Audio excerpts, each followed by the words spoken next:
Damos para abertura os professores, excelentíssimo senhor professor Antônio Carlos Hernanes, diretor do Instituto de Física de São Carlos, e seguidamente o professor Valtencir Zuccolotto, que é responsável pelo Laboratório de Nanomedicina e do Grupo de Biofísica Molecular do Instituto de Física de São Carlos. Passo a palavra para o professor Antônio Carlos. É uma satisfação muito grande para o Instituto recebê-los aqui nessa segunda semana. Para os que não estiveram aqui o ano passado, nós iniciamos a gestão e iniciamos em parceria com a nossa biblioteca. Eu digo em parceria porque nós convidamos outras pessoas de fora, inclusive. Essa semana que acabou, já está nessa segunda semana, pela quantidade de pessoas inscritas, da mesma maneira que do ano passado, é um sucesso total, não só aqui no Instituto de Física, mas e não só no campus de São Carlos. O ano passado nós tivemos pessoas das cidades do entorno de São Carlos, esse ano também. Eu quero desejar a todos vocês que não são propriamente aqui do campus da USP, sejam muito bem-vindos aqui ao Instituto, que aproveitem ao máximo essa semana. Para que vocês entendam, a semana ela surgiu, na verdade, de um trabalho que eu havia visto inicialmente, que era do Gilson Volpato, que é uma pessoa que também trabalha muito com escrita científica, desenvolve um trabalho na Unesp de Botucatu também há muito tempo.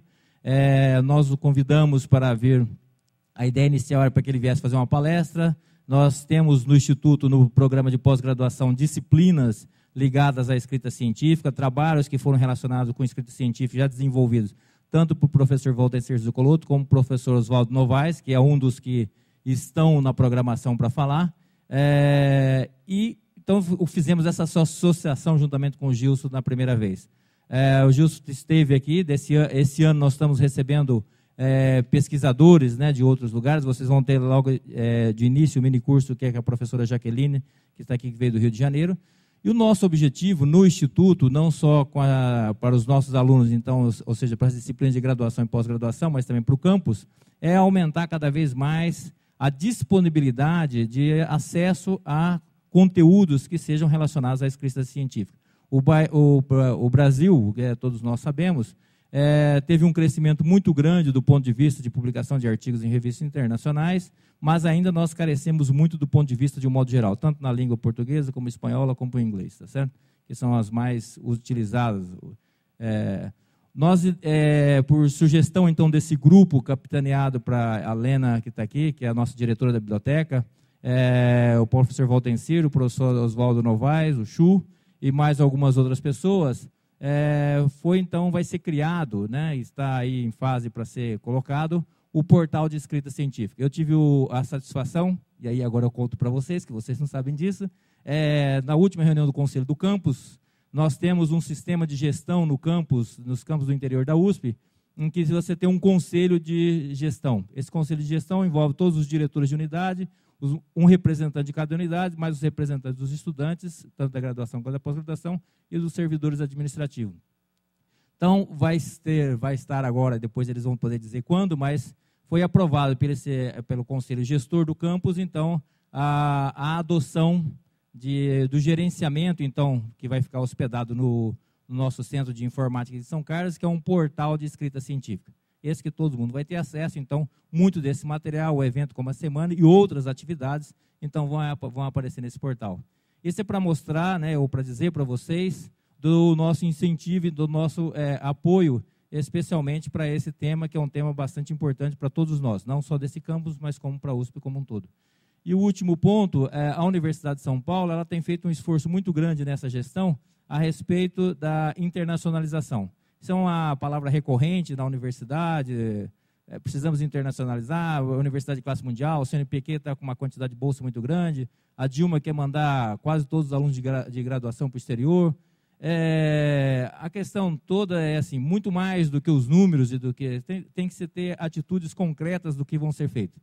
Então, no nosso caso, nós iniciamos o ano passado com essa semana que estamos continuando, e nós estamos aqui no campus criando uma comissão de relação internacional, cada unidade tem a sua, mais um sistema de modo que a gente possa ter, no próximo ano, bem provavelmente, uma quantidade de docentes do exterior com diferentes línguas que possam estar aqui ministrando cursos, em particular cursos, inclusive, relacionados à escrita científica, que é um interesse muito grande de toda a comunidade do campus. Então, vocês fiquem atentos que provavelmente o ano que vem tenhamos, além da semana que é seguro que vamos ter, que provavelmente vai ser capitaneado pela Mara, que está aqui, né? Devemos ter outras atividades. Então, os que têm interesse nesse tipo de atividade, fiquem atentos e avisem os demais. Do mais, pedir desculpa para vocês, porque eu não vou ficar, eu vou sair. Eu estou saindo de viagem às 14 horas para São José do Rio Preto, eu tenho 10 minutos para poder arrumar todas as coisas e sair, que eu tenho que estar às 16 horas e 30 minutos em São José do Rio Preto. Desejar para vocês uma excelente semana e que vocês aproveitem ao máximo. Muito obrigado, obrigado a vocês todos.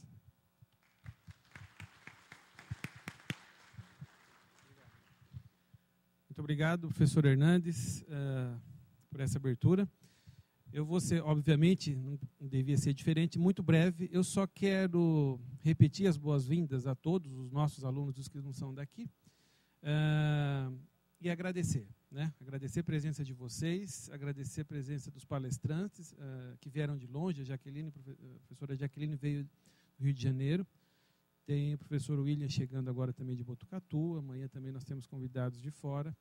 Então, eu agradeço a presença desses palestrantes e, principalmente, a organização, né, por parte do nosso serviço de bibliotecas aqui do Instituto de Física, que cuidaram de toda a logística e de toda aquela parte que dá trabalho para fazer num evento como esse.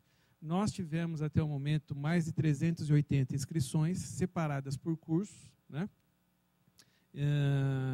o que reflete a grande demanda nessa área. Bom, eu vou terminar por aqui. Nós temos ainda 9 minutos para as 2 horas, e eu acho que a gente deve se ater ao horário. Então, a gente toma uma água, descontrai um pouco até as 2, porque a gente sabe que o grande público chega em cima da hora mesmo, né? Então, para não começar antes e depois um monte de gente pede as informações interessantes, vamos esperar uns 5 minutinhos e logo em seguida a professora Jaqueline é apresentada então e começa com o primeiro minicurso. Tá bom? Muito obrigado a todos. Então, dando início às atividades da programação, nós teremos agora a apresentação do minicurso Ciência Brasileira, Tendências, Internacionalização e a Escrita em Inglês, que será proferido pela professora Jaqueline Leta. A Jaqueline ela é graduada em Ciências Biológicas pela UFRJ, possui mestrado e doutorado em Gestão, Educação, Difusão em Ciência também pela UFRJ. Desde 94, tem conduzido pesquisas no campo de bibliometria, cientometria, com ênfase nas análises da produção científica brasileira, focando nas temáticas ciência e saúde, ciência e gênero. Foi pesquisadora da Pró-Reitoria de Pesquisa da USP entre 2000 e 2002, membro da Comissão Permanente de Indicadores de Ciência e Tecnologia do Ministério de Ciência e Tecnologia em 2003, membro da Comissão de Avaliação do Diretório dos Grupos de Pesquisa do Brasil em 2010. Também organizou, em 2008, o primeiro encontro brasileiro de bibliometria e cientometria. E, em 2009, organizou a Conferência Internacional em Cientometria e Infometria, ambos no Rio. Jaqueline é professora adjunta do Instituto de Bioquímica Médica da UFRJ desde 2002. Realizou seu pós-doutorado na Universidade Católica de Leuven, em 2005, sob a coordenação do Dr. Glenzio, um dos principais nomes da cientometria mundial. É autora de livros, capítulos de livros, vários artigos sobre ciência brasileira, sempre com foco na comunicação científica. Passo a palavra, então, para a professora Jaqueline. Bem, boa tarde a todos e todas. É um prazer estar aqui. Agradeço especialmente aos organizadores do evento, né? Deixa eu pegar minha cola aqui, que a gente tem uma colinha. A professora Hernandes, professor Zucoloto, né? E a todo o pessoal da biblioteca, né? Que está dando todo esse suporte à organização desse evento, que eu tenho certeza que será um evento muito bem sucedido e com discussões seguramente apropriadas para o momento que a gente está vivendo agora na ciência brasileira, especialmente para aqueles que pretendem entrar nessa atividade, né? Que até onde eu sei, os mini-cursos são voltados principalmente para os pós-graduandos, não é isso? Então, esse é o mundo que vocês vão enfrentar, não é? Um mundo que nós, docentes, já enfrentamos e estamos tentando superar alguns obstáculos, e um deles tem a ver com a escrita, né? E a escrita em uma língua que não é a nossa, que nós não dominamos, né? Como é que a gente sobrevive nesse mundo científico em que, para ganhar espaço, para ganhar recursos, para formar gente, a gente está cada vez mais precisando escrever numa língua que hoje todo mundo sabe que é o inglês, né? Então, como é que é isso para quem está pretendendo ingressar nessa atividade? Então, eu espero, sinceramente, que vocês aproveitem ao máximo todas essas discussões que vão acontecer aqui durante essa semana. E, bem, eu trouxe de propósito o site do evento, seguramente todos vocês conhecem. Eu fiquei impressionadíssima com o site, com a funcionalidade e o profissionalismo da USP, que eu já conheço de muito tempo, né? A Mara, ao me apresentar, ela citou que eu trabalhei na USP, na pró-reitoria da USP. Trabalhei com o professor Hernan Chaimovic, primeiro, e depois trabalhei com o professor Luiz Nunes, né, que foi pró-reitor em 2002, 2003 também, mas eu já tinha saído da USP. E foi um prazer conhecer a USP, né, a partir do professor Nunes e do mundo dele, que é o mundo da física, né, o pensar cientificamente na física é a grande tradição, né, da ciência moderna. Então, foi muito proveitoso também o tempo que eu passei compartilhando ali de alguns momentos de discussões e reflexões muito intensas com o professor Nunes, né? Bem, e aí, olhando para esse site, além da minha foto, né, que está lá, eu me deparei com um tema, né, que eu trouxe aqui para discutir com vocês, que está nesse resuminho aí, que está tão pequenininho, mas depois eu peço a todos que entrem nesse resumo desse curso, do evento, não do curso, mas do evento, e que toca em 3 pontos, pelo menos em 3 pontos, né? Pelo menos os 3 que eu vou trazer aqui, mas 3 pontos centrais, né? Nesse pequeno resumo dessa semana. Um deles tem a ver, obviamente, com a escrita em inglês, né? O outro tem a ver com a ciência, e a ciência brasileira, né? E o terceiro ponto tem a ver com a internacionalização, né? Que ciência é essa que queremos fazer? Né? Para onde queremos que a nossa ciência vá? Né? É essa ciência internacional? Queremos todos participar da ciência internacional? Se queremos, o caminho é falar e escrever. Talvez principalmente escrever em inglês, né? Então, nesses 3 pontos que eu vou tentar rapidamente, não sei se tão rapidamente, mas tentar trazer a discussão aqui para vocês. Olá! Tudo bom? Que ótimo!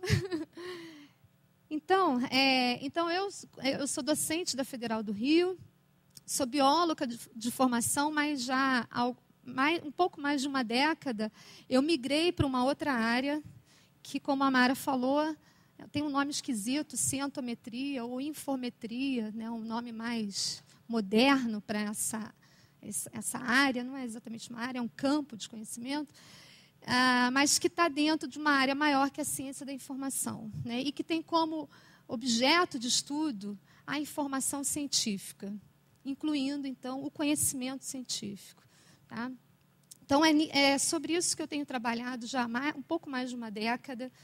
E fui para a Luva, né, para a Bélgica, participei de alguns trabalhos com alguns colaboradores internacionais e vou, então, apresentar para vocês também alguns dos trabalhos que eu desenvolvi. Tá? Mas tentei não trazer tantos dados para não tornar essa apresentação assim tão macia, cheia de informações, apesar de estar no mundo dos números, né? Os físicos gostam de números, não é?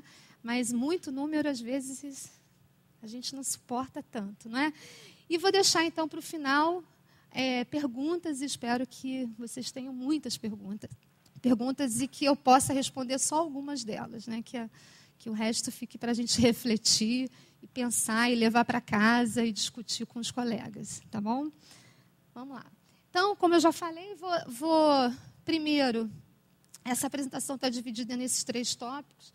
Eu vou focar agora em trazer para vocês alguns dados, espero que não sejam muito novos, muito velhos, na verdade, né, para vocês, né, que eu traga alguma coisa nova para vocês, né, sobre a ciência brasileira. Depois eu vou passar para dados e informações sobre o que eu estou chamando de internacionalização, né, e lá no final vou resgatar o inglês e a proficiência no inglês, na escrita científica, principalmente, tá? Então, se a gente pensa numa linha de tempo, e há uma linha cronológica, né, a ciência brasileira, perto, né, comparada a alguns países, ela é muito jovem, extremamente jovem. Tá? Se a gente toma como um único parâmetro o primeiro doutor formado nos Estados Unidos, vejam, ali está 1861, esse é o primeiro registro formal de doutor nos Estados Unidos. Nosso primeiro doutor, formalmente, né, que saiu com diploma de doutor aqui no Brasil, é da década de 50. Tá? Então, quase um século, né, quase, não é um século, né, para a gente ter uma equivalência aí, né? Muito tempo se passou para que nossa ciência se estruturasse, para que fossem formadas as principais instituições de suporte para essa atividade. A Academia Brasileira de Ciências, vejam, é de 1922.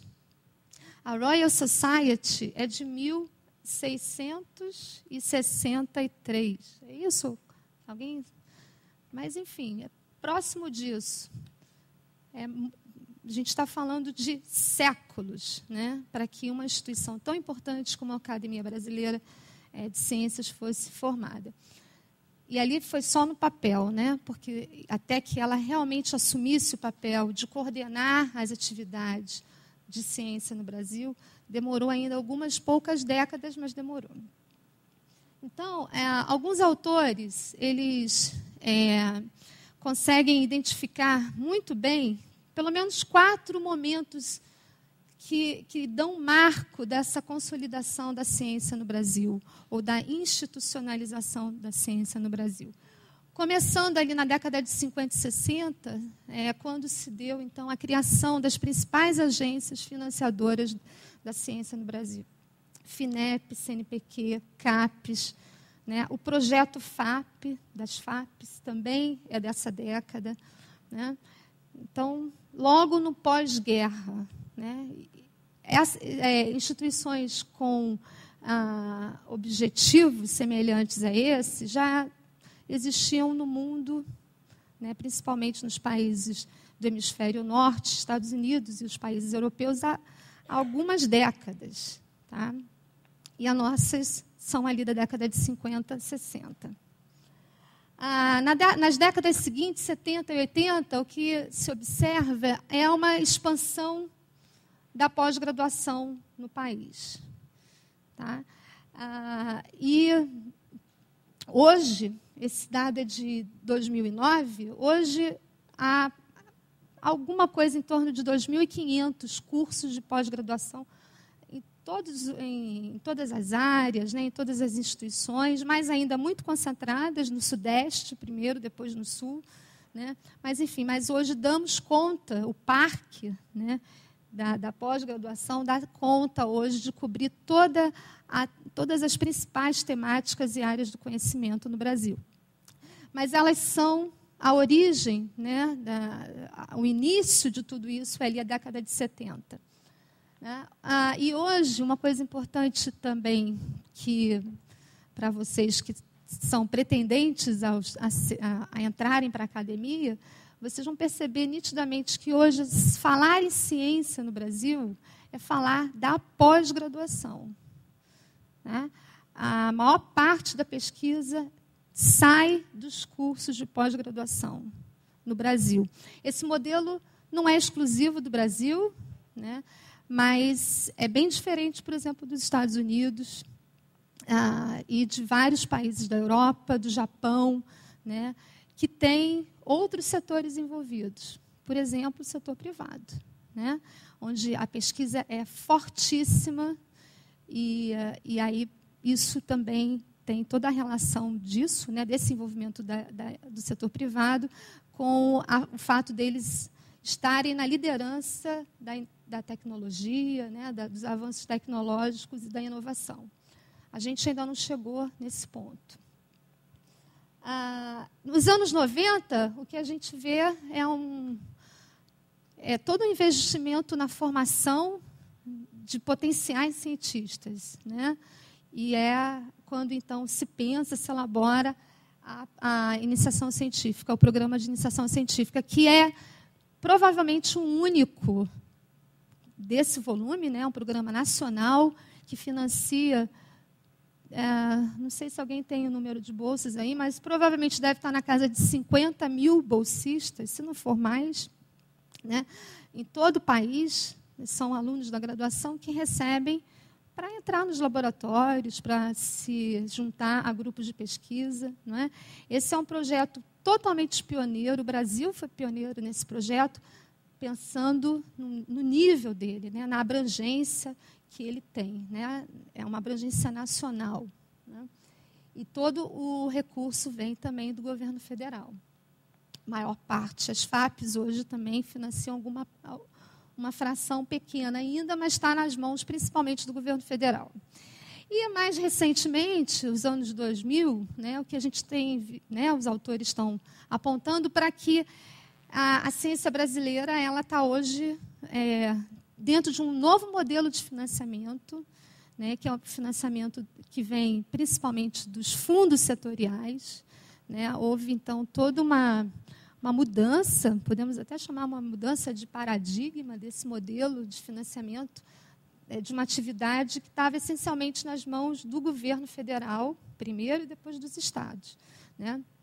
Hoje, os fundos setoriais que são mantidos pelo setor privado, eles financiam essa pesquisa, mas que ainda está concentrada nas mãos das universidades da pós-graduação.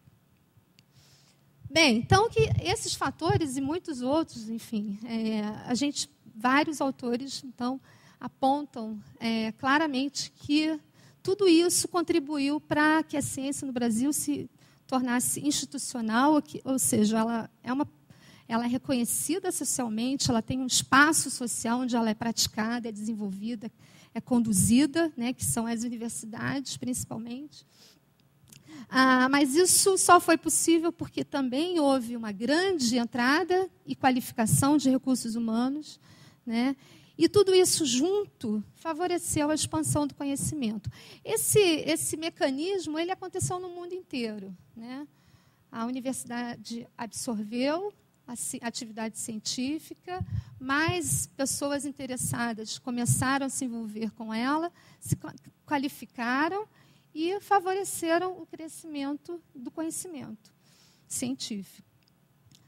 Talvez a diferença esteja que essa mesma massa de pessoal qualificado, da década de 90 para cá, está sofrendo fortemente com a pressão de um modelo de avaliação da pós-graduação, que é um modelo voltado para a publicação, não é?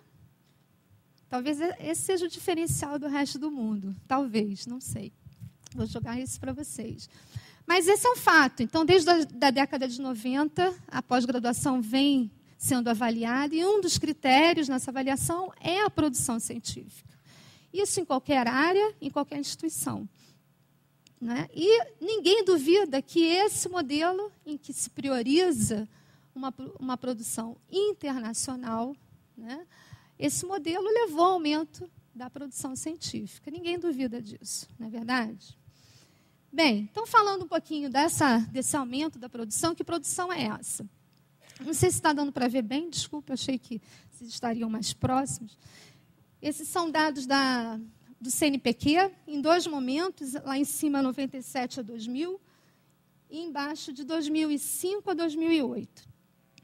Então, vejam, o número de autores na base do CNPq, que é a base oficial do país, né, ela mostra nitidamente um crescimento muito importante no número de autores, de 109 mil, mais ou menos, para 300 mil, um pouco mais de 300 mil. E depois a gente vai ver o tipo de produção. Então, vejam como a produção bibliográfica, ela é o que é o grande motor dessa massa de pesquisadores e autores, né, que estão aí na base do CNPq. Passou de 580 mil para quase 2 milhões, né, no período seguinte. As outras produções, elas aumentam também, é verdade, mas ainda a maior parte da produção é essa produção que vem da academia. São as teses, são os livros, mas é também a produção em periódicos. Isso é o que mostra nessa tabela aqui, que dá uma esmiuçada naquela informação anterior. Os dados são mais recentes, vai de 2000 a 2008, está dando para ver? Né? E aí tem novamente número de autores, e aí separado por pesquisador e por estudante. Não sei exatamente como que eles conseguiram separar isso, mas esse é o dado oficial do CNPq. E vejam, a maior parte dos trabalhos está dentro do que eles chamam de artigos especializados. Seja circulação nacional, internacional, não importa, mas esse núcleo, né, da produção bibliográfica, essa que é a mais importante. São esses artigos que estão sendo publicados em periódicos nas diversas áreas do conhecimento, seja nacional, em periódicos nacionais ou internacionais. E aí eu chamei a atenção ali para o de circulação internacional, que dentro desse bolo, né, aparentemente não é o maior de todos, mas vejam a grande contribuição, né, e o crescimento, né, de 24 mil para 55 mil, mais que dobrou de 2000 para 2008. O de circulação nacional não teve o mesmo crescimento e nem o de anais, né? O que explicaria isso? Provavelmente esse modelo nosso, que estamos todos vivendo, que vocês viverão, né? Uma vez docentes, uma vez pesquisadores, que é o modelo da avaliação das pós-graduações, né? Que tem um peso forte para a produção científica em periódicos de circulação internacional. E quem está produzindo? Esse dado é um dado que, aí é um trabalho que eu publiquei, né? Então, pensando nesse núcleo da produção, esse de circulação internacional, esse gráfico mostra que a produção vem essencialmente das universidades públicas. Tá separado, são 3 setores que eu chamei. A universidade pública, as instituições que não são universidades, mas são do setor público. Então, é a Embrapa, é a Fiocruz, é o INPE, o INPA, o CBPF, né? O CNEM. São todas as instituições de pesquisa do setor público, né, mas que não são universidades. E lá no finalzinho, todo o setor privado. Vejam a discrepância. Então, nós temos hoje uma ciência altamente dependente das universidades, né? Se a gente considerar a ciência a partir de um produto dela, que é a publicação em periódicos internacionais. Se a gente quiser olhar em detalhe, quem é dentro desses setores que está contribuindo mais, a gente vai achar facilmente, isso já é um dado conhecido, eu acho que é conhecido de todos aqui, a Universidade de São Paulo, dentre, né, as universidades públicas, é a de maior produção. Né? A de maior produção. Para esse período aí, que já tem um tempinho isso, mas, enfim, se fizéssemos hoje, provavelmente esse percentual seria muito próximo, mas nas publicações de 91 a 2003, no total de publicações, a USP contribuiu com quase 24% da produção. Vejam, de cada 100 papers 24 tinham o endereço da USP. É impressionante, não é? É impressionante. Se a gente considera entre as não universidades, quer dizer, os institutos de pesquisa, a gente vai ver que a Embrapa está lá assumindo o primeiro lugar. Mas olha a diferença da USP para a Embrapa. E se a gente considera no setor privado quem está contribuindo, a instituição que mais contribuiu com 1%, 1,6%. Tá? É uma contribuição muito pequena, muito limitada, escassa, né? A gente tem que garimpar a produção dessas instituições. Tá certo? Bem, outro dado que eu acho que pode ser interessante para vocês, ainda falando sobre a ciência brasileira, então ela está concentrada na mão das universidades, principalmente, ela está voltada para um público, né, internacional. E quais são as áreas de competência? Né? Essa produção voltada para o público internacional, que está nas mãos das universidades, quais são as áreas? Né? Então, esse gráfico é um pouquinho chato, mas vou tentar explicar para vocês, mas é um gráfico onde é possível comparar a produção científica brasileira em cada área com a produção científica na mesma área no mundo. Tá?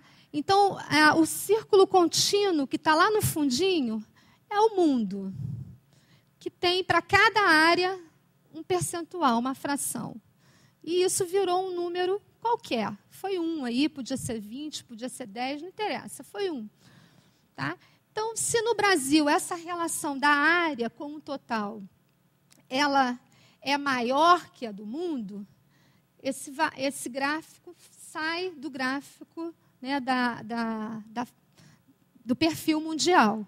Se é menor, ela está para dentro do gráfico. Ficou claro? Então, o que a gente vê aqui? Então, a gente vê claramente que algumas áreas, e são dois períodos. Né? Um período que é de 91 a 95, que é o pontilhadinho, e depois a linha contínua mais grossa é um período mais recente. Tá? Essas duas linhas, elas são do Brasil, e o círculo contínuo é o mundo. Então, vejam lá, o Brasil, em relação ao mundo, nas áreas, a gente publica proporcionalmente mais nas ciências agrícolas, ou na agricultura, nas biológicas, na biociência um pouquinho, né? Mas olha lá a física também. A gente está na física, né? Então, o Brasil, proporcionalmente, e a gente pode comparar aqui, a nossa produção é mais forte nessas áreas. Agricultura, biológicas, né? E física, principalmente. Tá? Se vocês entrarem no site do CNPq, ou do Ministério da Ciência e Tecnologia, provavelmente vocês verão muitos percentuais. Mas são percentuais que são relativos somente ao total do Brasil. Então, de cada 100 publicação brasileira, 20% são da física, 30% são da outra área, da química, 10% da engenharia. Né? Esse é um percentual que eu trago aqui, essa figura mostra claramente onde que o Brasil tem maior destaque, porque eu estou comparando com o mundo. Tá?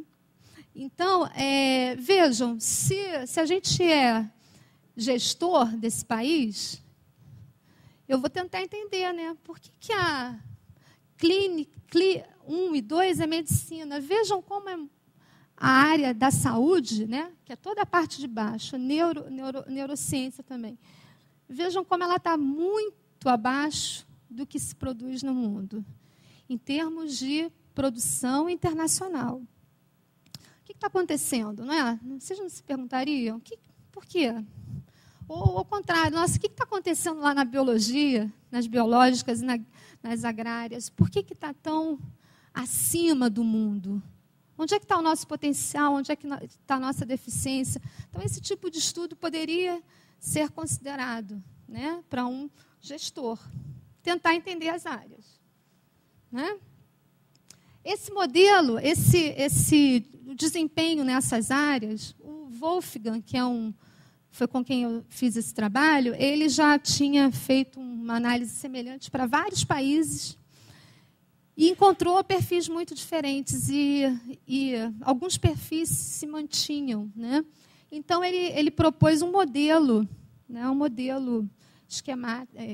esquema de modelo para tentar explicar perfis como esse. E o Brasil se encaixa exatamente nesse perfil que ele chamou de modelo de meio ambiente.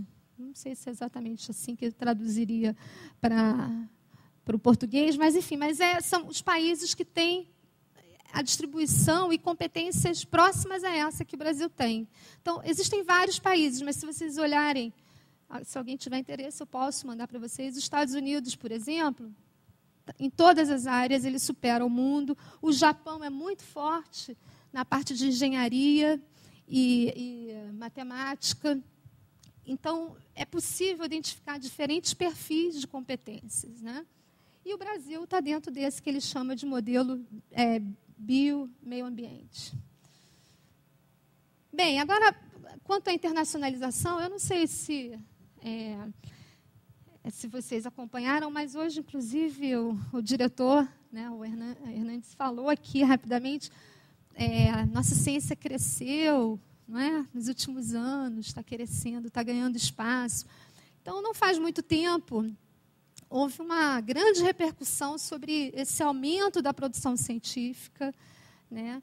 Especialmente o aumento da produção científica em bases, em periódicos que são catalogados, indexados em bases internacionais. Então, acho que todo mundo aqui já ouviu falar na Web of Science, não é? Então, essa é a base de dados do momento já há uma década. E é uma base de dados que tem uma série de limitações, né? Então, esses são só alguns exemplos do que saiu na mídia, que é exatamente isso, né? E essa mesma base de dados, a partir dos dados que estão ali catalogados, é possível fazer uma série de análises, e inclusive fazer rankings, né? Então, o Brasil passou de 15ª posição para 13º. Acho que já deve estar em 11º agora.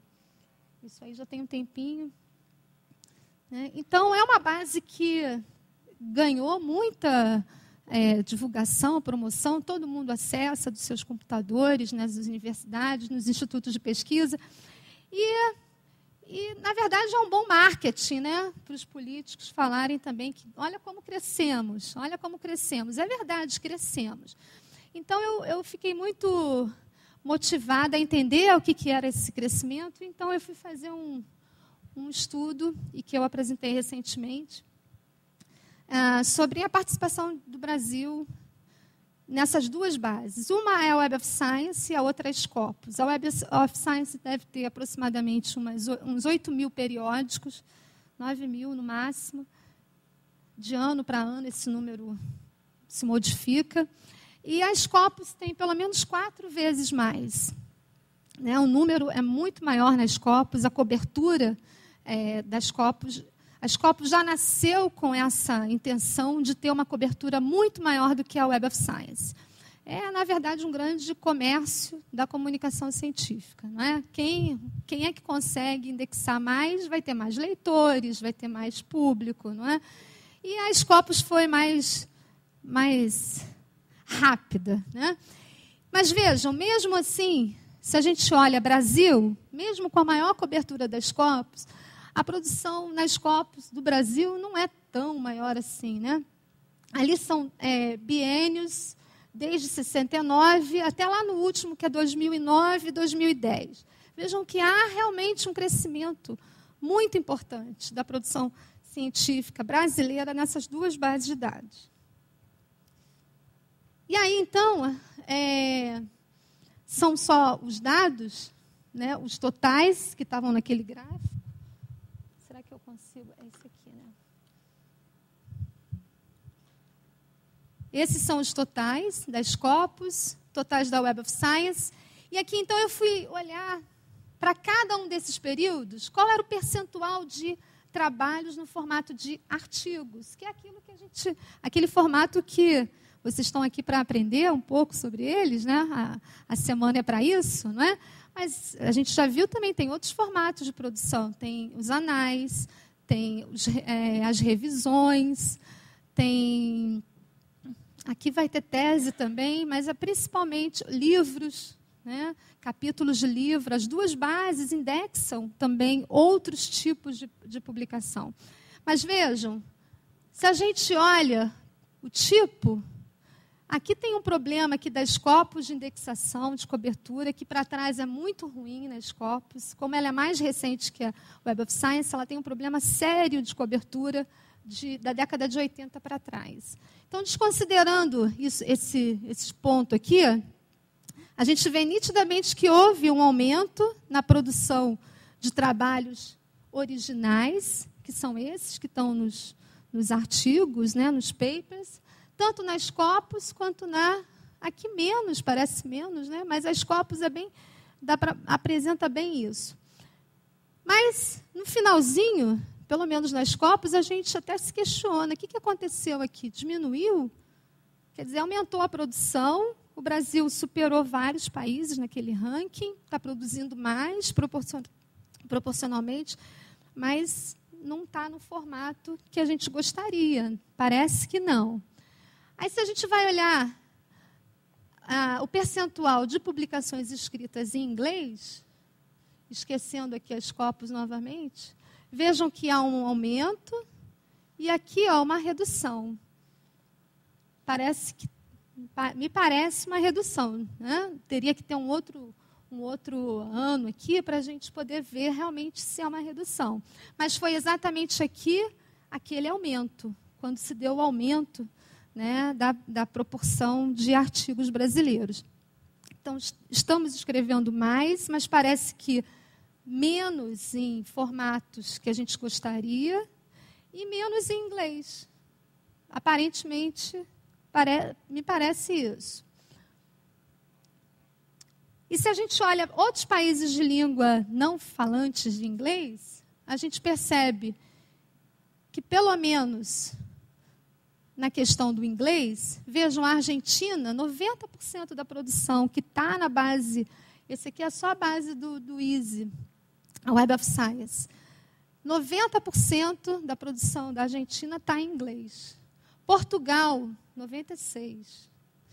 O Chile também, Chile é menos, né? O Chile está bem próximo do Brasil. E países como a Bélgica, por exemplo, não fala inglês, não é nem a segunda língua do país, mas vejam, esses dois estão próximos do inglês porque é óbvio, né? Questões óbvias. Então, o que está acontecendo, né?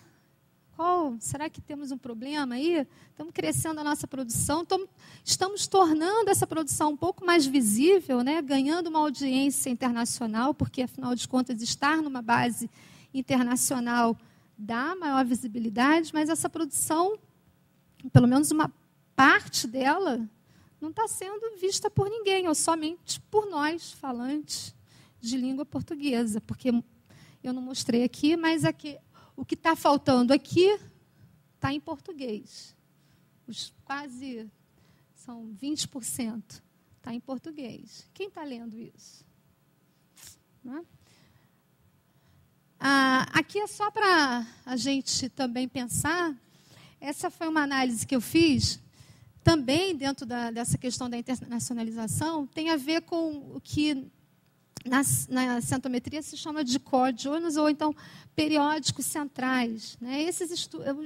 As análises de core journals, elas são mais frequentes para áreas. Então, numa determinada área, por exemplo, a física, né? Se a gente pega a produção aqui do Instituto de Física, a gente vai ver que, muito provavelmente, uma parte importante da produção científica da física está concentrada num número pequeno de periódicos. E depois, esse número de periódicos ele vai se dispersando, né? E lá no final eu tenho várias publicações, vários periódicos com uma publicação somente, não é? Então, a gente chama de core journals esse núcleo central que é onde estão concentradas a maior parte da produção. Eu fiz essa mesma análise para o Brasil. Tá? Normalmente não se faz isso, mas eu fiz. Então, vejam, aqui é uma medida quantitativa sobre o número mesmo de periódicos desse corpo central na Scopus e na Web of Science, para o Brasil. Vejam que aumenta. Natural também, né? Porque aumentou, a produção científica hoje é muito maior. Mas vejam que aumentou 16 vezes aqui, né? A produção brasileira, ela aumentou até mais, né? Mas é um bom indício de que estamos concentrando mais. Né? A produção está mais concentrada num número menor, né, de periódicos. E na Web of Science também vimos esse mesmo aumento nesse corpo de periódicos mais centrais. Aí a gente vai olhar qual é a origem desse periódico. Esse onde está concentrada a maior parte, né, na verdade é 1/3 da produção. Quem são? De onde eles vêm? Foi isso que eu fui ver. Quantos desses periódicos daqui são brasileiros? Vejam que esse número no início, aqui, tem um problema sério, que é melhor nem olhar aqui esses primeiros números. Mas vejam que da década de finalzinho de 90 para cá vai crescendo, a Web of Science menos, mas na Scopus aumenta muito, né, a frequência de periódicos, desses periódicos que são brasileiros. Né? Então, vejam, passou de 53 para 41, aqui tem um problema aqui que eu não sei o que aconteceu aqui, ou vocês sabem o que aconteceu aqui? O que aconteceu aqui? Alguém sabe? Ninguém acompanhou, né, as discussões. Vejam, aqui eu estou dizendo que desse total aqui, de 26 periódicos, onde estava mais concentrada a produção brasileira, 14 eram brasileiros. De 11, 9. E assim vai. Aqui eu tenho de 160, 101 são brasileiros. Esse percentual aumentou. Estava caindo. Quando está caindo, eu estou dizendo que, teoricamente, uma boa parte aqui não é de brasileiro. Né? Não é um periódico brasileiro. Mas esse finalzinho aqui, onde o desempenho da ciência brasileira foi maior, foi melhor, né? Onde a gente deu um pulo no ranking, né? Onde a nossa participação superou a de vários países, coincide com isso aqui. Mais periódicos brasileiros publicando esse conjunto de trabalhos, 1/3, né? Na verdade, é 1/3 da produção científica. Será que não é isso que explica o sucesso do Brasil na base internacional? A entrada de ter mais possibilidades, né? E houve realmente isso, vocês não acompanharam, mas em 2008 houve um aumento de 20, mais ou menos 20, eram 23 revistas brasileiras na base, na Web of Science, não, era menos, né? Eram umas 18, e passou para 43. No ano seguinte, passou para 60, alguma coisa. Eu já parei de acompanhar isso. Bem, isso explicaria o sucesso desse nosso excelente desempenho que foi comemorado, que todo mundo está comemorando. Então, a pergunta é, será que realmente estamos nos tornando visíveis? Será que essa pesquisa dita internacional, será que ela é realmente tão internacional assim? Bem, uma outra informação que eu queria compartilhar com vocês tem a ver com também internacionalização na base Lattes. Esse foi um trabalho que eu fiz com a Paula Leite, minha aluna, e o Rogério Mugnaini, que é um grande colaborador, professor da USP São Paulo, lá na capital. E a gente tinha uma base de dados com mais de 50 mil nomes, extraídas do CNPq, que a gente tinha uma série de informações associadas para cada um desses nomes. E foi possível, então, né, identificar cada pesquisador a partir da sua produção, do que estava expresso no Lattes, né? A gente sabia o que era produção nacional e a gente sabia o que era produção internacional. O Lattes tem essa categorização. E aí a gente trabalhou, a gente fez um percentual, uma conta simples, né? Quanto do total da produção de cada pesquisador é dito lá no Lattes que é internacional. É uma fração. E aí a gente resolveu classificar os pesquisadores como de grande desempenho internacional. Então, são aqueles que têm de 80% a 100% da produção deles ditas internacional. E assim vai, até aqueles que são mais nacionais. Então, é realmente como falam, uma faixa, né? Que a gente tem desde o mais internacional para o mais internacional. E aqui eu estou falando de pesquisador, não mais de produção. Quer dizer, eu tô elencando o pesquisador a partir da produção dele, mas os números que eu vou mostrar para vocês são de pesquisadores. Então, vejam, como que é o pesquisador que está lá na base Lattes em termos de internacionalização? Aqui eles estão categorizados, são 2 barrinhas para cada um dos setores, é o setor privado. Aqui são as instituições de pesquisa e aqui as universidades. Tá? E aqui eu tenho altamente internacional e aqui aquele que é mais nacional, em termos de produção.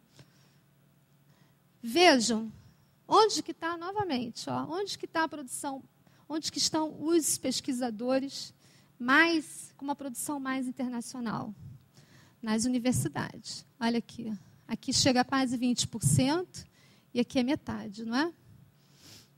Se a gente soma essas 2 classes, então é maior ainda. Né? Esse dado corrobora bem o dado do CNPq e e os outros que eu já mostrei aqui.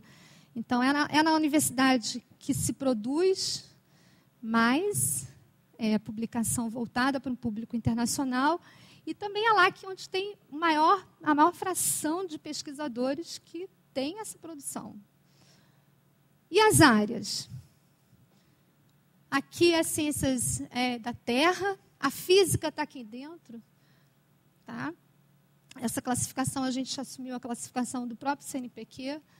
A biológica, engenharia, saúde, agricultura, humanidades, sociais e letras e artes. Vejam que ela vai decrescendo, essa fração. Quanto menos experimental, menor é a fração de pesquisadores com produção internacional. Coerente isso? Parece que sim, né? Isso pode explicar, inclusive, aquele outro gráfico lá esquisito que eu mostrei. Não é? A saúde está aqui. A física, os melhores desempenhos que eu mostrei são esses aqui. Física e biológicas e a biociência que estão aqui. Né? Acho que pode explicar. Bem, e agora, então, finalmente, vou falar do inglês. Eu acho que eu vou conseguir fechar em 1 hora. Como é que tudo isso se junta com o inglês, né? Com a proficiência em inglês e principalmente com escrever em inglês? Eu acho que é impossível não pensar numa associação direta, né? Mas antes disso, não sei se é claro para vocês também que a ciência, essa ciência que a gente reconhece, né, como uma atividade que a gente está envolvido, ela é recente, né, na humanidade. Então, se a gente toma aí o tal do pai da ciência moderna, que é o Galileu, né, ele é um ícone, né, nessa história dessa atividade que foi se estruturando até chegar ao que é hoje, que a gente reconhece como a ciência moderna. Mas o Galileu, ele se comunicava, não é? Mas em que língua ele se comunicava, quando não era oralmente? Italiano, não é? Ele é italiano, ele falava latim e ele escrevia latim, principalmente, mas também escrevia italiano. Mas por que ele escrevia em latim? Porque a maior parte dos colegas dele conheciam melhor o latim. Uma questão simples, conheciam melhor e podiam ler melhor o latim do que o italiano. Então, o latim provavelmente foi a primeira língua do fazer ciência, do divulgar o conhecimento científico. Vieram outros depois, não é? E o inglês, na verdade, ele vem, vocês vão seguramente falar sobre isso durante essa semana, mas o inglês ele vem com a novidade que surge nas sociedades e academias científicas europeias, né, que já existiam, né, como eu falei, a Royal Society é muito antiga, 1660, e tantas outras, né, o século XVII foi uma explosão, o século XVII, XVIII, foi uma total explosão de sociedades científicas, e cada uma resolveu, num dado momento, fazer daquelas discussões orais, né, dos encontros e reuniões, formalizar aquilo num papel, não é? Então, foi aonde nasce e surgem os primeiros periódicos científicos. O primeiro periódico científico, na verdade, eles são muito contemporâneos, eles são do mesmo ano, praticamente. Essa é o Philosophical Transactions, que é da Royal Society, e esse aqui é da Academia de Ciências da França. Eles surgem no mesmo ano. Não está aí, né? 1665. Tá? E depois em que língua que eles eram escritos? Aí era uma confusão, né? Cada número era de um jeito, até que num dado momento, né, cada sociedade decidiu escrever a sua publicação na língua local. Vocês imaginem, né, a confusão que foi. Né? Como que você vai ler o sueco, como é que você vai ler o norueguês, né? O alemão. Então, é difícil, não é? E, na verdade, isso perdurou pelo menos um século, essa tentativa de unificação da língua, de uma língua única. Pensou-se, inclusive, em uma língua exclusiva da ciência, né? Mas que não foi à frente. E aí, então, vem o inglês, e o inglês entra principalmente... São várias versões que explicam o porquê do inglês. Eu acho que vocês vão ter oportunidade de discutir isso, né? Mas porque o inglês, são várias as explicações. Um deles diz que é essa migração de pesquisadores britânicos para outras partes do continente europeu, né? Que, ao regressarem, eles regressando para a Inglaterra e para manter ainda o contato com seus colaboradores, mantinham na língua inglesa, né? Isso permitiu essa troca, a manutenção também das colaborações. Além disso, também pressão, né, por países de academias e sociedades de países periféricos, a Suécia, eu citei aqui, né, para que pensasse numa língua única, né? A língua exclusiva da ciência não foi à frente, foram várias tentativas. Então, qual seria essa língua? Né? E aí vem, então, toda a questão do momento histórico, né, da perda de hegemonia da Inglaterra, né, do Reino Unido, e dos Estados Unidos como uma grande potência no pós-guerra. Então, principalmente na Segunda Guerra Mundial, é que o inglês realmente se estabelece como uma língua franca da ciência. Né? Agora, acho que ninguém duvida, eu coloquei isso aqui como exemplos, né? E a gente pode pensar em todos os periódicos aqui, cada um pensando num periódico, vai pensar principalmente num de língua inglesa. Né? Alguém lembra de algum periódico em chinês? Vocês acham que não existe? Em coreano? Estou pensando lá do outro lado, né? Em português, ninguém pensa, não é? O que acontece com esses periódicos que estão aí em outras línguas ainda, né? Como é que esse conhecimento que está publicado nesse grupo de periódicos, que é o maior, seguramente é o maior, né? Não há nenhuma quer dizer, há uma estimativa de mais de 1 milhão de revistas científicas, isso para o ano 2000, né? Isso foi o cálculo do Price em 63. né? Mas o número real de periódicos no mundo é praticamente impossível da gente pensar, né? Mas vocês imaginam a dimensão da China, se cada instituição na China, ou de cada instituto, tem seu próprio periódico, né? E que está na língua deles. Vocês imaginem, né? Então, é um volume enorme de conhecimento que está sendo publicado em outras línguas, que é seguramente muito superior àquele conhecimento que está publicado em inglês. Né? E o que é a proficiência, então, linguística? Né? Como é que a gente vai pensar em inglês? Como é que a gente se capacita em inglês? Né? Então, são várias definições para esse conceito, mas seguramente não basta a proficiência, saber uma outra língua, não basta só traduzir, né? Ou saber ter uma boa pronúncia, ou saber a gramática muito bem. Né? A língua, as línguas, qualquer que sejam elas, né?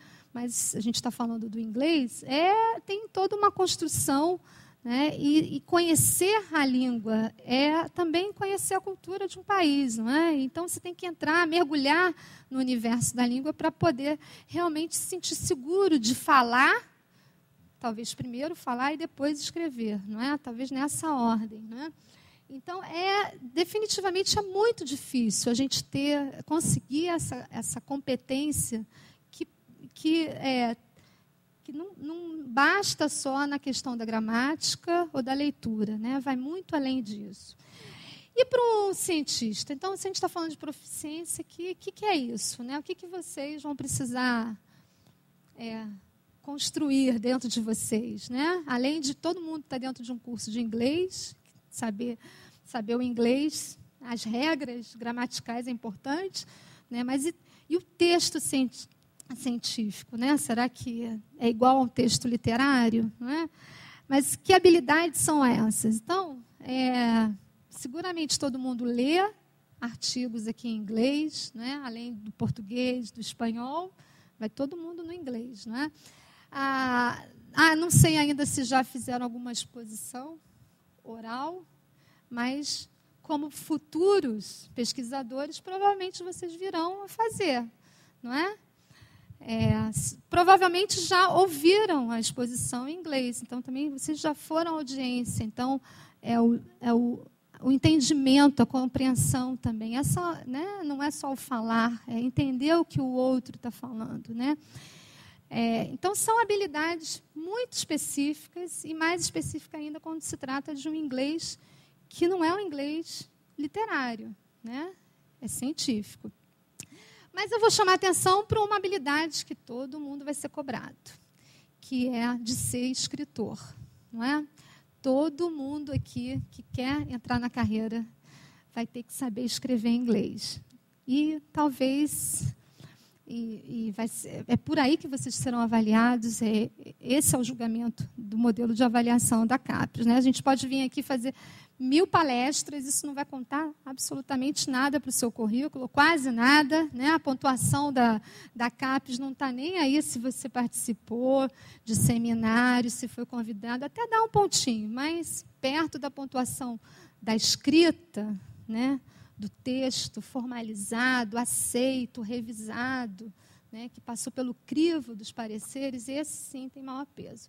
Então, serão todos escritores, e seguramente vocês vão se descabelar que nem esse boneco aí. Eu me descabelo até hoje, né, e escrevo muitas vezes. Agora, a gente com o computador facilita, né, não precisa rasgar tanto o papel, né, mas é um trabalho árduo. E aí, pensando nessa habilidade específica, junto com a Sônia Vasconcelos, que foi minha aluna, a gente fez uma série de trabalhos e que tinha como foco principal tentar responder essa pergunta aí. Será que ter essa proficiência na escrita, principalmente, ela tem alguma relação com o desempenho científico? Com o produzir na ciência? Essa era a nossa questão. Tá?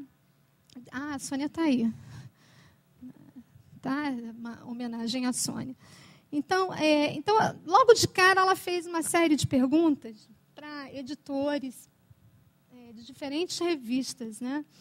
E aí a gente viu que, assim, no discurso, todos, ou praticamente todos os editores falavam do problema do inglês que vinha de trabalhos de países não falantes em inglês.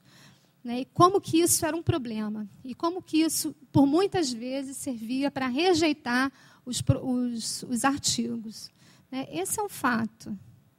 Né? O trabalho que vem de um pesquisador de um país não falante inglês já tem essa primeira barreira, que é a barreira linguística. Né? Tem que estar com o inglês realmente muito bom para não ser, de cara, deixado de lado ou receber críticas. Né? Isso é muito comum. E eles assumem isso. Esses são alguns exemplos. Mas aí a gente queria mostrar essa relação. Né?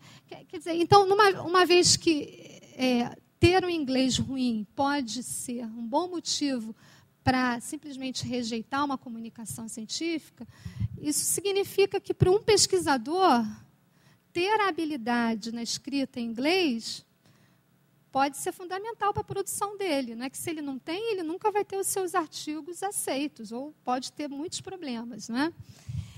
E aí, então, a gente decidiu fazer um trabalho um pouco mais objetivo. Fomos lá na base do Lattes.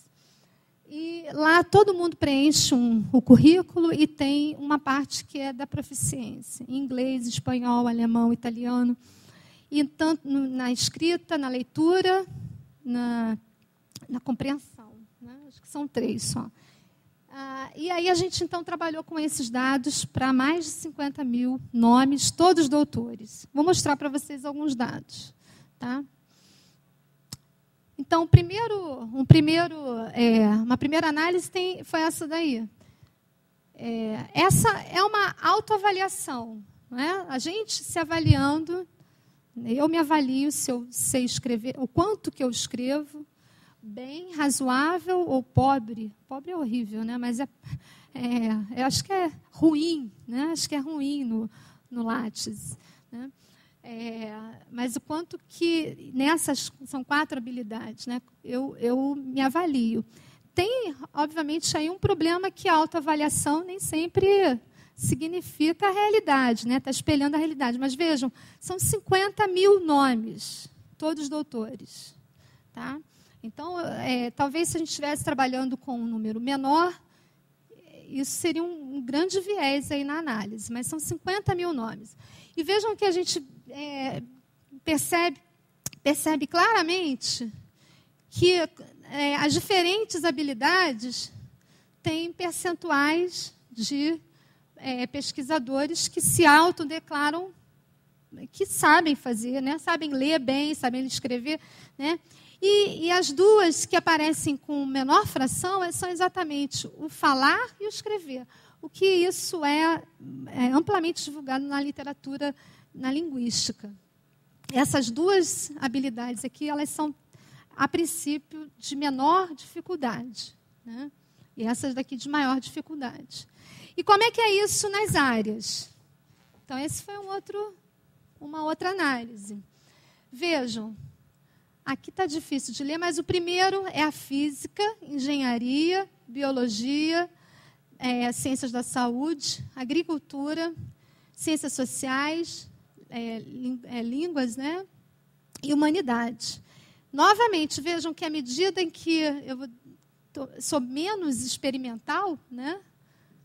As áreas mais sociais, aqui embaixo, e aqui as mais experimentais, a gente vê uma redução dessa fração de pesquisadores que se autodeclaram, que aqui, nesse caso aqui, é escrever, na escrita. Tá? Então, onde que escreve melhor? Física, engenharia e biologia. A física e engenharia, esse dado aqui, parece realmente bater com aquele gráfico que eu mostrei do desempenho das áreas. São as áreas mais produtivas internacionalmente. Não é? Então, as áreas mais produtivas são exatamente onde eu tenho a maior fração de pesquisadores que se autodeclaram bons escritores em inglês. E aqui, então, estou quase terminando. Aqui, então, a gente tem uma tabelinha que mostra Aqui vai ser só na questão da escrita, né? Qual é a relação, então, do escrever bem, da autodeclaração, de escrever bem, com a produção dos pesquisadores? Então, veja, a gente ranqueou os pesquisadores pelo número de publicações, faixas de publicações. Então, esse aqui é um montante que não tinha nada, nenhuma publicaçãozinha, mas estava lá na nossa base de dados. Publicação internacional, tá? Então, esse aqui, ó, esses são os mais produtivos. Então, nesse grupo de mais produtivos, eu tenho quase 92% deles se dizem bons escritores. Nesse grupo aqui, ó, que são os menos produtivos, eu tenho mais ou menos 50%, 60% só deles que assumem que são bons escritores. Então, será que não tem a ver? Parece que sim, não é? Se a gente olha o contrário, né, aqueles que dizem que são ruins na escrita, nessa faixa aqui, dos mais produtivos, curiosamente tem uns aqui que dizem, ó, sou muito produtivo, mas não sei nada. Deve ter um serviço de tradutor, deve ter alguém ali que deve fazer para ele, porque ele é tão produtivo, né? Mas a maior parte diz, né, assume que, sim, eu sou bom escritor em inglês. Então, parece haver uma correlação, os dados sugerem também que é verdade que, já estou terminando, né, esse conjunto de dados, eles claramente mostram um aumento da produção científica, uma produção ainda muito centrada na mão das universidades, né, o que ainda deixa a nossa ciência muito dependente, principalmente das pós-graduações, né, e a pós-graduação está sofrendo toda essa pressão desse modelo de avaliação que está direcionando a produção delas, das pós-graduações, para publicar. Não é? A publicação tem um peso muito forte. Seguramente, essa é uma das razões, né, fortes aí que explicam o aumento da pesquisa brasileira, da produção científica brasileira nos últimos 10, 12 anos. Né? Também outros, né? O aumento da infraestrutura, do pessoal qualificado, a gente não pode esquecer disso. Né? É claro que sim, tudo isso favoreceu o financiamento cada vez mais estável. Isso é seguramente um conjunto de fatores que estão contribuindo para a ciência brasileira crescer. Né? Mas, junto com isso, tem também toda a questão da internacionalização. Né? Então, a ciência brasileira cresce, concentrada na mão das pós-graduações, que, por sua vez, estão lá publicando, tentando buscar publicar em periódicos de maior visibilidade. Isso é o que se espera das pós-graduações.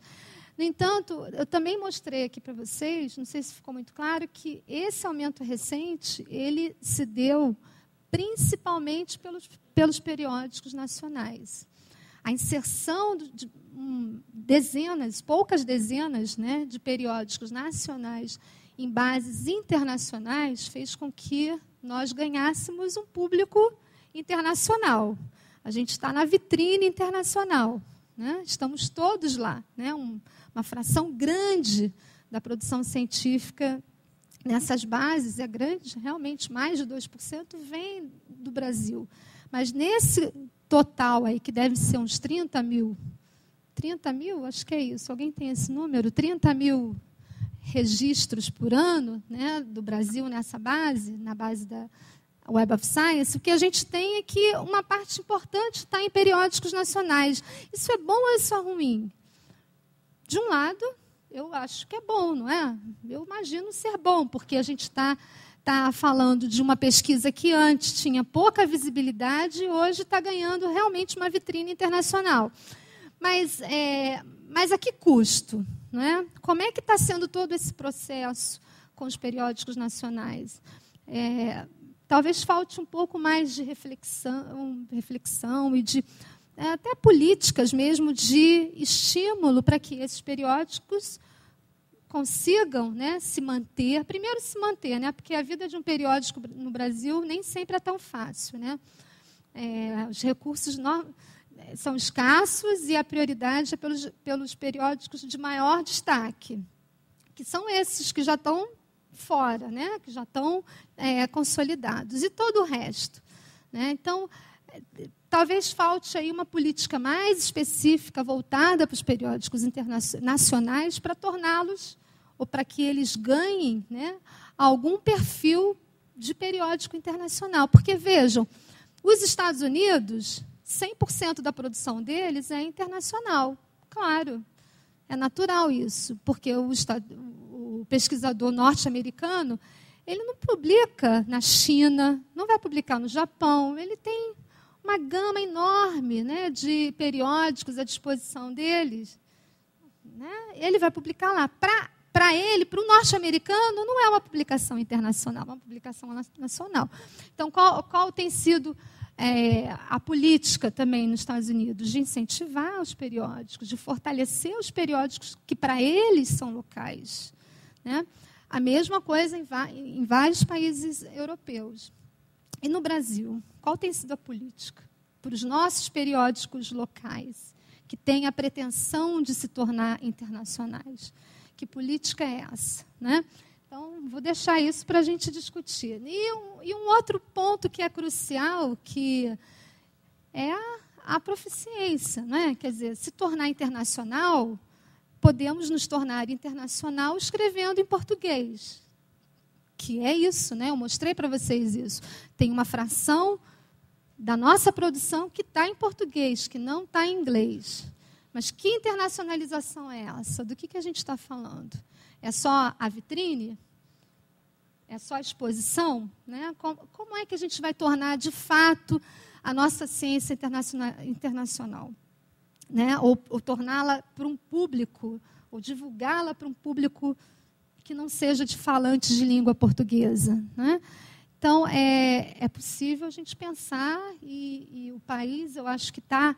um pouco que eu tenho de conhecimento, mas a minha impressão é que estamos ainda muito longe de discutir com profundidade isso. Aqui em São Carlos, o Instituto tem uma tradição já, né, em investir, né, na questão da proficiência em língua inglesa. Mas e todo o resto? Né? Como é que está essa questão? Como é que a gente está instrumentalizando professores que estão lá no frente, né? Somos nós que estamos levando a surra aí desse modelo de avaliação, é para a gente que vem a avaliação da CAPES, né? Qual é a política de suporte, né, que nós docentes temos quanto a isso? Né? Eu mostrei para vocês, tem uma fração grande de pesquisadores que fala: eu não sei escrever em inglês. E como é que esse público grande, que não sabe escrever em inglês, que se declara dessa forma, vejam, é uma exposição, não é? Ele disse: olha, eu não sei escrever em inglês. E esse mesmo pesquisador é cobrado em inglês. Como é que a gente consegue minimizar tantas dificuldades, tantas barreiras? Não é? Então é isso. Obrigada, gente.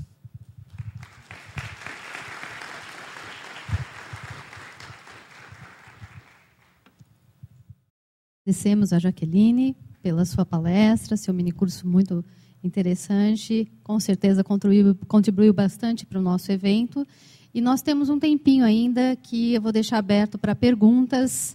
Gostaria que as pessoas se manifestassem para eu levar o microfone, porque nós estamos com gravação. Titon, da FEA USP de São Paulo. Eu estou com uma dúvida. Eu tenho visto uma tendência para o pessoal passar a usar o JCR como indexador e comparação com outras revistas e tudo mais, por causa do impacto, de médio impacto. Acontece que a maioria das revistas de grande impacto são ignoradas pela CAPES. O que a gente faz? Qual é a recomendação da senhora? Bem, você diz as revistas brasileiras, não é? Veja só, outro dia eu estava numa apresentação de uma moça que foi fazer uma comparação do fator de impacto, né, de revistas indexadas na base da Web of Science com as revistas que estão no Cielo. E ela chegou à conclusão de, nossa, olha como nós somos tão ruins. E aí eu falei para ela o seguinte, você sabe como que é a dinâmica da contagem, né? Aquilo é uma contagem de citação numa janela de tempo de um periódico X, né? Enfim, e pelo número de artigos publicados também naquele mesmo periódico. Sim, mas ela esclarece, não é assim que faz. Que ótimo. Agora, se está numa base, como é que você consegue comparar o fator de impacto de uma base que tem 400 periódicos com uma base que tem 8.000 periódicos? Ninguém se dá conta disso. O uso desses indicadores, no meu entendimento, está sendo muito equivocado. Extremamente equivocado. Né? Então, as chances de um periódico, se a Nature tivesse indexada na base Cielo, ela teria talvez 10 vezes menos de fator de impacto do que ela tem. Porque é dependente. As citações, né, ela é dependente do volume de informações que estão circulando. Então, a Web of Science, por exemplo, tem 8.000. Né? Um artigo publicado na Nature, que seja citado pelas 8.000 revistas, é diferente de um artigo da Nature que tenha sido citado por 400 revistas. Entendeu? Então, eu não sei responder essa pergunta, eu só sei te dizer que me angustia muito o uso indiscriminado e sem conhecimento profundo, no detalhamento, do que esses indicadores representam. Então, um QALYS que né, na minha área, um QALYS que é todo pautado, né, em fator de impacto, me desculpe, é uma total inversão ali. Né? Então, para o meu programa ser 7, que ele é 7 há décadas não, né, mas há uma década, ele é uma neurose só, está todo mundo querendo publicar na Nature, porque quantos periódicos com fator de impacto maior que 4 tem em bioquímica? Sabe? Então, assim, é difícil. Tá? Eu sou muito crítica a esse modelo de avaliação. Acho importante que tenhamos é importante ter um modelo de avaliação, mas ele ficou quantitativo ao extremo e sem uma discussão profunda do que representam esses números. Então, eu sinto muito essas revistas não conseguirem se indexar porque não tem fator de impacto correspondente no JCR. E não terão. E não terão, nunca, menos que elas estejam numa base de 8.000 revistas. ¿Você conhece algumas ações do governo brasileiro em torno à motivação para que os pesquisadores, os estudantes de pós-graduação façam escritas em inglês? Se eu conheço do governo, que eu saiba nenhuma, né? Eu desconheço. Se ela existe, eu desconheço. O que existem são iniciativas pontuais, né? Como aqui. A minha instituição também, a gente está... a Sônia, que foi minha aluna, ela agora é minha colega, e a gente está tentando organizar enfim, algumas iniciativas que vão nesse sentido de dar suporte, não ao pesquisador, mas ao pós-graduando. Né? Mas eu desconheço. Nem mesmo os escritórios, né, de scientific writing, como chama? Escritórios de escrita científica, nem isso está na pauta, né, das agências. Eu desconheço. Alguém conhece? Saindo um pouco de artigos e indo mais para tese, dissertações, se a gente olhar em países, por exemplo, a Alemanha, o norte da Europa, A gente vê muitos nativos escrevendo tese e dissertações em inglês e defendendo em inglês. E aqui no Brasil isso é muito raro e até tem até obstáculos para esse tipo de coisa aqui no Brasil. Eu queria saber se você tem alguns números observando isso aqui no Brasil, se tem um crescimento, um decrescimento. Se você não acha que se houvesse um incentivo maior por parte das universidades de internacionalizar as teses e dissertações, não só daria mais visibilidade para os trabalhos das pós-graduações, quanto incentivaria também a escrita científica em inglês aqui no Brasil. Você tem toda a razão. Isso seria uma iniciativa que daria um novo ânimo, né, para essas questões, né? Mas veja só, a gente está falando de um tema que é muito complexo. Quer dizer, quem vai capacitar esses alunos? Quem vai ler essa tese em inglês e que vai garantir que o inglês está, de fato, bem escrito, tá, né? Que é isso. A gente não quer escrever uma tradução de uma tese, não é? Não basta só traduzir. Então, também faltam esses profissionais capacitados para o inglês científico. Lá na minha unidade existe uma professora, Marta Sorensen, colaborou comigo muito. Ela é norte-americana, ela se aposentou e ela, durante a vida dela toda, ela foi a pessoa na instituição, na unidade, que recebia para onde os pesquisadores mandavam os seus papers, né, a primeira versão. Ela não corrigia, só ela mudava, virava do avesso o texto, né? Ela vai se aposentar e eu fico me perguntando, será que a produção da bioquímica não vai cair? Eu acho que sim, eu estou apostando. Ela foi, seguramente, boa parte da produção acadêmica da minha unidade foi publicada rapidamente por conta do trabalho dela, que é uma especialista. Ela não é só alguém com competência linguística em inglês. Ela é uma especialista também. Então, falta esse profissional, né? Então, mas de qualquer forma, eu acho que deveria haver um movimento nesse sentido. Eu sei de algumas unidades que estão privilegiando as teses em inglês. A UERJ, eu sei que tem, a UERJ Estadual do Rio de Janeiro, alguns cursos, sim. Mas, curiosamente, são cursos das ciências humanas e letras, porque eles já estão, né, lá existe esse pessoal qualificado para a leitura e correção das teses. Mas ainda curioso que não tem uma equivalência na produção, né? Eles não estão muito preocupados com a produção internacional.